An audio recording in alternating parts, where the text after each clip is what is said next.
এই যে কয়েকদিন আগে এটা তাশরিফ বলে একটা ছেলে ওয়াজ করে বেড়ায়, তার বাবা ভিক্ষা করছিল। বাবা ভিক্ষা এমনি করে নাই, ওই ছেলেটারও দোষ দেওয়া যায় না। ও লাইভে এসে বলেছে বাবা হিসাবে যত দায়িত্ব একটাও পালন করে নাই। আমার বাবার যে কর্তব্য আমার বাবা ছাড়া কেউ জানে না।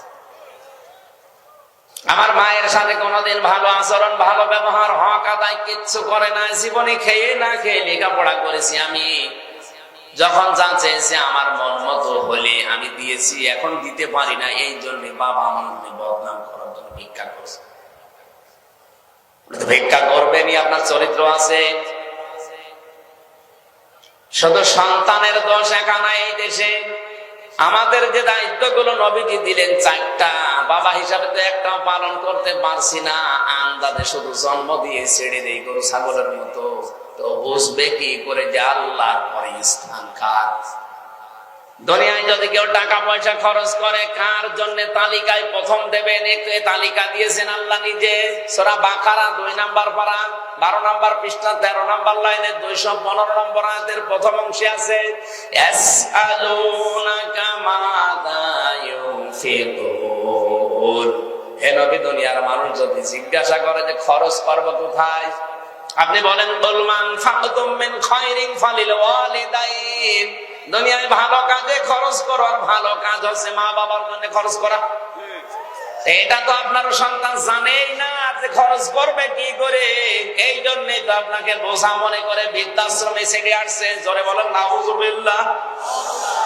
কয়েকদিন আগে আপনারা দেখেছেন বৃদ্ধাশ্রমের পরিচালককে, 4 সন্তান তার, ছেলে 4টা, 2টা মেয়ে, 1 ভাই কল দিচ্ছে, পরিচালক সাহেব আমরা 4 ভাই আর 2 বোন 6 জন মিলে সিদ্ধান্ত নিয়েছি বাবার যে সম্পদ আছে এগুলো আমাদের নামে লিখে বাবাকে রাস্তায় ছেড়ে দেব। আপনি তো দায়িত্বে আছেন, আমার বাবাকে আমরা পাঠাবো, কইছে আপনি পরিচালক হিসাবে ভর্তি করে নিয়েন। অথচ 4টা ছেলে তার প্রতিষ্ঠিত, 2টা মেয়ে বিয়ে হয়ে প্রতিষ্ঠিত। এই লোকটার বউ মারা গেছে অনেক আগে। এই লোকটাকে যদি আজ রাস্তায় ছেড়ে দেয়, অবশ্যই শুধু এই ছেলে মেয়েগুলোর দোষ না, এই দোষ এই লোকটারও আছে।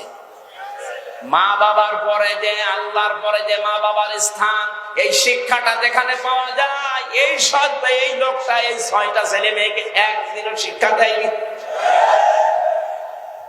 আপনি এখন ওই সন্তানের কাছে বাবা নেই, আপনি এখনো বোঝা হয়ে গেছেন। ও বোঝা বেকার টানতে যাবে কোন কারণে?